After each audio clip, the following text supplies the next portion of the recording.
Instruments in the rack are at the very heart of Reason, and the first thing you're going to want to do is create and play them. There are a number of ways to do this. We'll start by making sure we're in the rack view by pressing F6.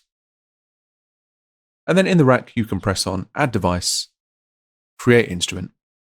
And this will set the browser to the instrument category where you can either double click or click and drag. You can also press Add Device and then Instruments, sort by developer, and then the instruments are sorted into drums, synths, romplers, and samplers.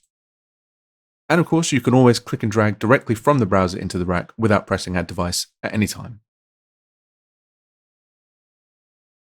You can also create instruments in the sequencer view by pressing F7, and then Add Track and Instruments.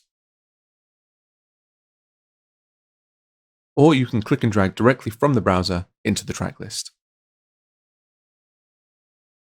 Lastly, you can also add instruments in the mixer view by pressing F5, right-clicking an empty space, and then choosing Instruments, and again filtering by developer, and then Type. Now, when you create an instrument, you're actually creating 4 things. Firstly, the device itself with its various controls and back panel connections.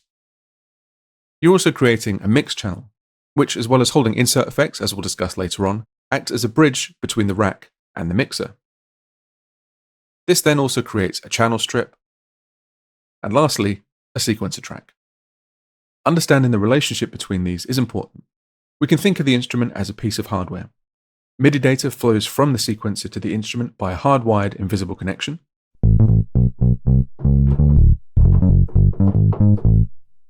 Audio from the instrument then goes to the mix channel device.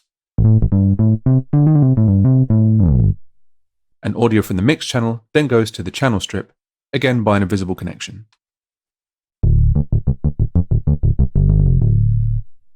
Created instruments are armed in the sequencer by selecting their track.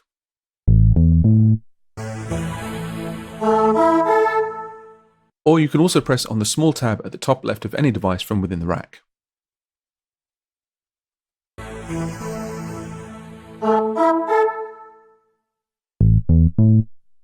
This is the same as selecting the sequencer track, but it just allows you to do that without having to leave the rack view.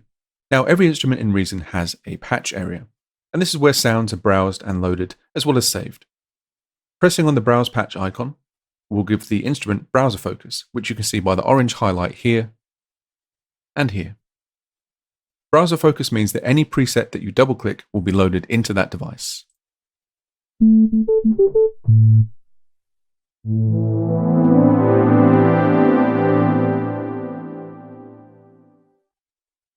You can even browse patches for a different instrument, and Reason will load the correct device in its place.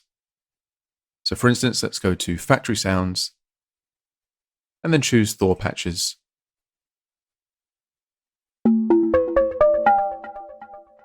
Now, if you click away from an instrument, it no longer has browser focus, and double-clicking a preset will make a new instrument. So if you find yourself creating a new device instead of auditioning presets, it just means that you've lost browser focus and need to press the Browse Patch button again. While you're browsing presets, clicking on the name of the patch will open up a list of all the presets in the current folder. And you can also move up and down through presets within a folder by using these small arrow keys. You also don't need to be in the rack view in order to load presets. From the sequencer, you can select any sequencer track and then right-click and choose Browse Patches. Or alternatively, you can use Control or Command plus B. In both the rack and sequencer views, you can also drag presets directly into the project to auto-create the device.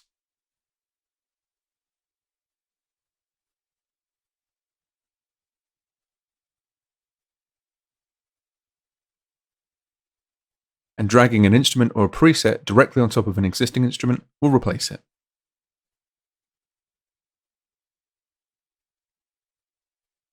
A couple of final tips. Suppose that you're trying out different presets from across different libraries and instruments, but decide that the old preset was best. So for instance, I have this analog cello patch loaded. And I'm going to press Browse, and then just scan through a bunch of different presets, maybe even try out different devices.